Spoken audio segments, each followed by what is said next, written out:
Telangana assembly సమావేశాల్లో రేవంత్ రెడ్డి, తెలంగాణ ముఖ్యమంత్రి రేవంత్ రెడ్డి గారు ఆంధ్రప్రదేశ్లో జరుగుతున్నటువంటి ముఖ్యంగా రాయలసీమ ప్రాంతానికి సంబంధించినటువంటి నీటిపారుదల సమస్య గత ప్రభుత్వం ముఖ్యమంత్రి జగన్మోహన్ రెడ్డి గారు తీసుకొచ్చినటువంటి రాయలసీమ ఎత్తిపోతల పథకాన్ని నిలిపివేస్తేనే తదితర ఆంధ్రప్రదేశ్ సంబంధించినటువంటి అంశాలపైన మాట్లాడతామని చెప్పిన తర్వాత చంద్రబాబు నాయుడు ఆ పథకాన్ని రద్దు చేయడం జరిగింది. ఎత్తిపోతల పథకాన్ని రద్దు చేస్తారని చెప్పని సాక్షాత్తు అసెంబ్లీలోనే రేవంత్ రెడ్డి గారు చెప్పడం జరిగింది. ఆంధ్రప్రదేశ్ రాష్ట్ర ప్రజలు, ముఖ్యంగా వెనుకబడినటువంటి రాయలసీమ ప్రజల దాహార్తిని, సాగునీటిని ఏమాత్రం పట్టించుకోకుండా తన శిష్యుడైనటువంటి రేవంత్ రెడ్డి గారి తన యొక్క ఉపయోగం కోసం చెప్పని ఈరోజు చంద్రబాబు నాయుడు గారు ఉపయోగపడుతున్నారు. ముఖ్యంగా శిష్యుడు మంచి కావాలా, రాయలసీమ ప్రజల యొక్క క్షేమం కావాలా అని చెప్పని చంద్రబాబు నాయుడిని ఈ సందర్భంగా ఈ ప్రాంతవాసులుగా ప్రజలు అడుగుతున్నారు.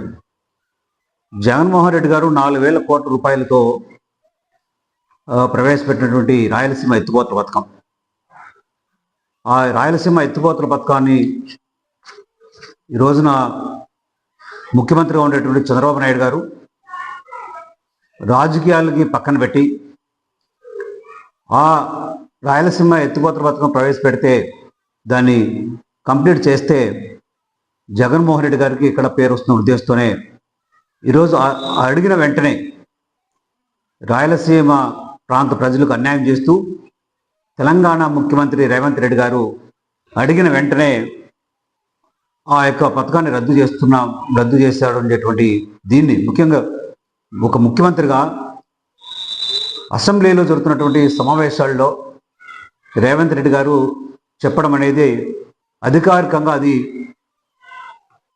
తెలియజెప్పడం జరిగింది. కాబట్టి ఈ సందర్భంగా మేము చంద్రబాబు నాయుడు గారిని ఈ ప్రాంత వాసులుగా అడగడం అంటే రాయలసీమ ప్రజలకు సంబంధించినటువంటి వాటర్ని కేవలం ఒక మన రాయలసీమ ప్రాంతాలకు సంబంధించినటువంటి ప్రజలకి రాయలసీమ ఎత్తిపోతల పథకం ప్రవేశపెడితే దాన్ని రద్దు చేశారే. ఈరోజు కృష్ణా జలాలపైన తెలంగాణ ప్రభుత్వం 6 చిన్న మధ్య తరహా ప్రాజెక్టులని, బ్యారేజ్లని నిర్మిస్తున్నది. దానికి 372 టీఎంసీలు కృష్ణా జలాలను తరలించేదాని కోసమని డిపిఆర్ తయారు చేసి అనుమతి పొందే ప్రాజెక్టును 16 ప్రాజెక్టులు తెలంగాణ గవర్నమెంట్ తీసుకొని వస్తే చంద్రబాబు నాయుడు దున్నపోతు మీద వర్షం పడ్డట్లు ఏమాత్రం కానీ కదలిక లేకుండా దానిపైన ఈ ప్రాజెక్టులని ఎలా అనుమతిస్తారని బిజినెస్ కమిటీకి ఒక ఐఏ కూడా అప్లై చేయనటువంటి ఈ రాష్ట్ర ప్రభుత్వం ముఖ్యంగా ఆంధ్రప్రదేశ్ ప్రజల కోసం ఉన్నారా, లేకపోతే తెలంగాణలో ఉన్నటువంటి తన శిష్యుడు ముఖ్యమంత్రి ఉండేటువంటి రేవంత్ రెడ్డి కోసం ఉన్నారో చూడాలి.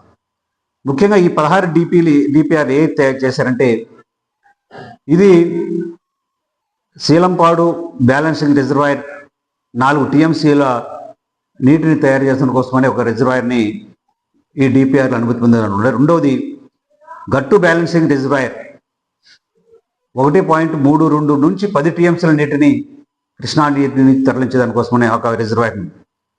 అలాగే మూడవది నెట్టెంపాడు ఎత్తిపోతల 2వ దశ మరో 4 టీఎంసీల నీటిని తరలించేదానికోసమని ఒక డిపిఆర్ని పొందడం జరిగింది.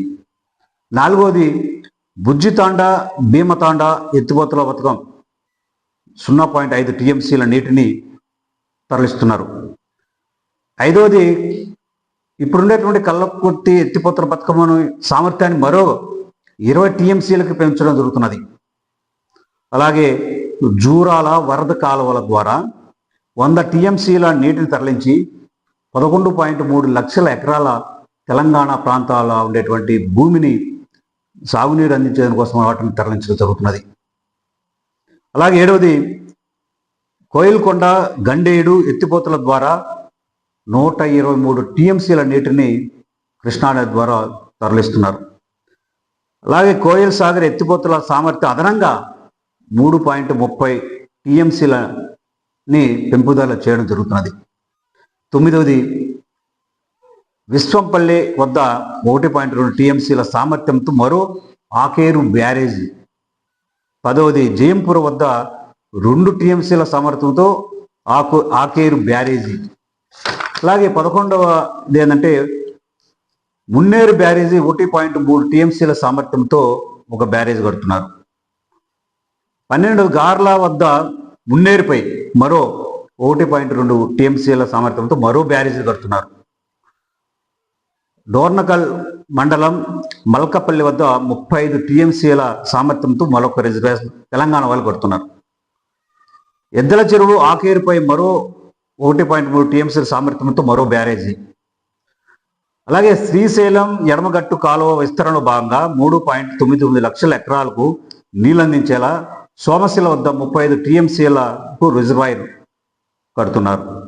అలాగే శ్రీశైలం నుంచి నీటిని తరలించి రీజనల్ రింగ్ రోడ్డు పరిసర ప్రాంతాల్లో తాగునీటి కోసం దేవులమ్మ నాగారం వద్ద 10 టీఎంసీలు, దండు మైలారం వద్ద 10 టీఎంసీలు, ఆరుట్ల వద్ద 10 టీఎంసీ రిజర్వాయర్ని తెలంగాణ ప్రభుత్వం 372.54 టీఎంసీల నీటిని కృష్ణా జిల్లాల నుండి తరలించడం జరుగుతున్నది. రాయలసీమ ప్రజలకు సంబంధించినటువంటి ఎత్తిపోతలు, కేవలం రాయలసీమ ఎత్తిపోతల పథకానికి సంబంధించినటువంటి ఈ ప్రాంత ప్రజలకి అవసరమైనటువంటి పథకాన్ని గత ప్రభుత్వం ముఖ్యమంత్రి జగన్మోహన్ గారు ప్రవేశపెడితే చంద్రబాబు నాయుడు గారు ఈరోజు రాయలసీమ ప్రజల నోటు మట్టి కొట్టే పరిస్థితి చూస్తున్నాం. చంద్రబాబు నాయుడు ఎక్కడ కానీ నీటి ప్రాజెక్టులు కట్టిన పరిస్థితి మనం చూడాల.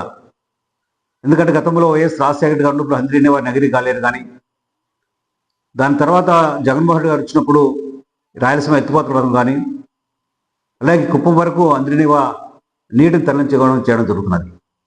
కానీ చంద్రబాబు నాయుడు నీటి పథకాలు ఏమాత్రం లేకుండా హైటెక్ దీంతో వెళ్తున్నారు తప్ప ఈరోజు రాయలసీమ ప్రజలకు ఏమాత్రం కానీ ఉపయోగపడే పద్ధతిలో ఈ యొక్క రాయలసీమ ఎత్తిపోతల పథకాన్ని రద్దు చేయడం ఈ ప్రాంత ప్రజలుగా చాలా నష్టం. ఇప్పటికే నదీ జలాలపైన సర్వే చేస్తున్నటువంటి మాజీ ఇంటెలిజెన్స్ డీజీపీ ఏవి వెంకటేశ్వరరావు గారు, లక్ష్మీనారాయణ గారు, ఇంకా మిగతా వాళ్ళందరూ కూడా ఈ రాయలసీమ ఎత్తిపోతల పథకం రద్దు చేసినటువంటి చంద్రబాబు నాయుడు వీరిపైన మిగతా రైతులను కలుపుకొని ఇప్పటికే వైఎస్ఆర్ కాంగ్రెస్ పార్టీ తిరుపతిలో మిగతా ప్రాంతాల్లో పెద్ద ఎత్తున ఆందోళన కార్యక్రమం నిర్వహిస్తున్నది. ఇటువంటి దీంట్లోనే ముఖ్యంగా రాయలసీమ ప్రాంతంలో ఉన్నటువంటి తెలుగుదేశం వాళ్ళు ముఖ్యంగా కూటమి, బీజేపీ, జనసేన వారు ఏం చెప్తారు దీనిపైన? ఎందుకంటే రాయలసీమ ప్రాంతాలకు సంబంధించిందా లేకపోతే ఇది వేరే ప్రాంతానికి సంబంధించి రాయలసీమ ప్రాంతానికి సంబంధించినటువంటి ఈ నాయకులు వెంటనే స్పందించాలి. ముఖ్యంగా మనం చూస్తే ఈ ప్రాంతంలో ఉండేటువంటి ఈ ప్రాంత ఆంధ్ర ప్రాంతం సంబంధించినటువంటి పత్రికలు, ముఖ్యంగా ఈనాడు, ఆంధ్రజ్యోతి. ఈనాడు, ఆంధ్రజ్యోతి ఈ రోజున ఎత్తిపోతల పథకాన్ని రద్దు చేశారు అని తెలంగాణ ముఖ్యమంత్రి ప్రకటిస్తే ఒక్క న్యూస్ కానీ ఒక కాలం కానీ రాసినటువంటి న్యూస్ లేదు. అంటే ఈరోజు ఈనాడు, ఆంధ్రజ్యోతి, ఏవిఎన్ రాధాకృష్ణ వాళ్ళ ఆస్తులన్నీ కూడా హైదరాబాద్, తెలంగాణలో ఉన్నాయి. కాబట్టి ఈ ప్రాంత ప్రజల యొక్క మనోభావాల్ని తాకట్టు పెట్టి చంద్రబాబు నాయుడు ఏం చేసినా మేలని, ఈ ప్రాంత ప్రజలకి ఏమాత్రం కానీ నీటి సౌకర్యం లేకుండా, పెట్టుబడులు లేకుండా, పరిశ్రమలు లేకుండా కేవలం అమరావతి అని ఆయన చూస్తున్నా కానీ దాన్ని పెద్దన చేస్తున్నారు.